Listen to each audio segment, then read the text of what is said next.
Hi, my name is Yujie and I'm a first-year PhD student at Stanford University.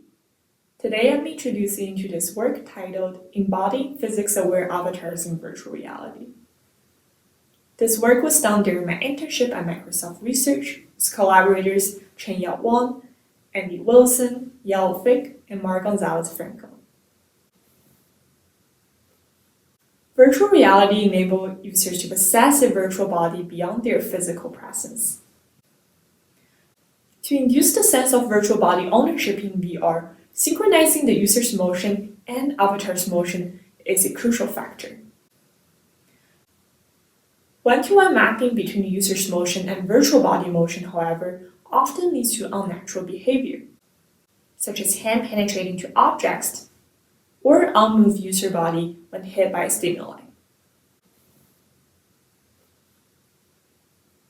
An intuitive solution to preserve realism of avatar motion in VR is to add physics correction to virtual body motion.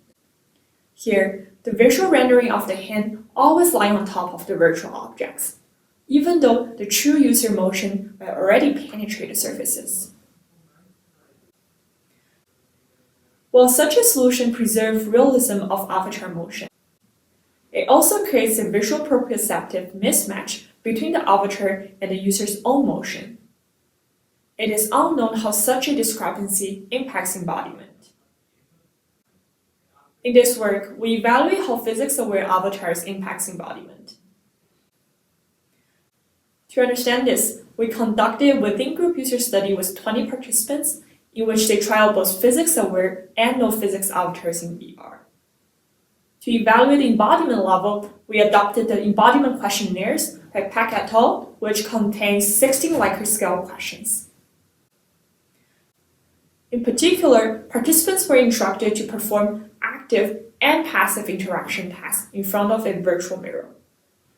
This distinction draws between participants controlling the virtual body and actively contacting virtual objects versus the participant's virtual body being hit by a stimuli in VR. In active interaction, participants were instructed to walk through pillars for 5 times. Without any physics correction, the virtual body passed through the pose. With physics correction, the virtual body reacts to the pillars. Our results show that physics correction generally improves overall embodiment level in VR. As P2 described, with no physics, you can see the pillar, but there was no reaction from your own virtual body. With physics, you could visually see the impact to where the body would avoid the pillar, which made me feel more attached to the virtual avatar. Similarly, P15 reported, my first instinct was to avoid the pillar and my virtual body was also doing so. I feel more so that my virtual body is an actual manifestation of myself. When looking into the submeasures of embodiment, physics correction improves appearance, response, and multisensory submeasures of embodiment. There's no difference between physics and no-physics correction in ownership submeasure.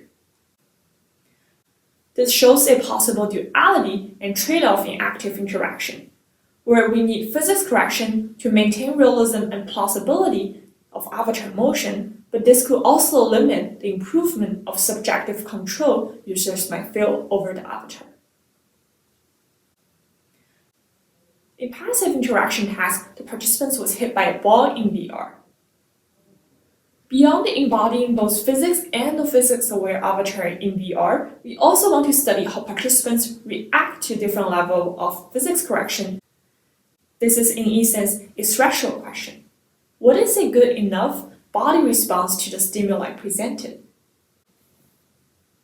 To study this, the participants were presented with a virtual slider in which each value on the slider corresponds to different virtual body response to the ball hitting events. Participants were asked to choose the value they feel as most embodied.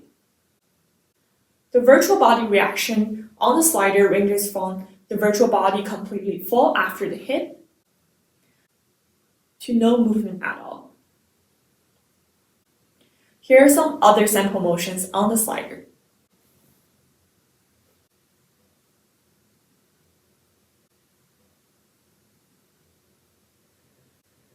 In total, the slider corresponds to 100 physics reactions and 1 no-physics reaction to the ball hitting event.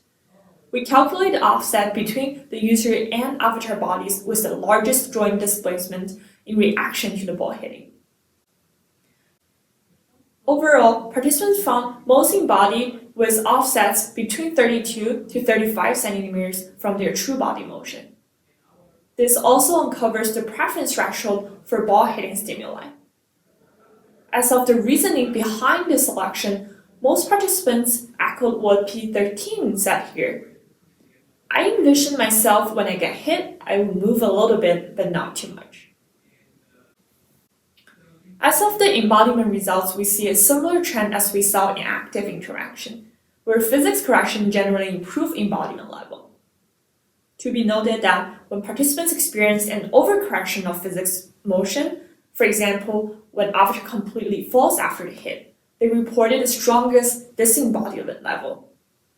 13 out of 20 participants expressed that they would even favor no physics self-avatar to the one that overcorrects.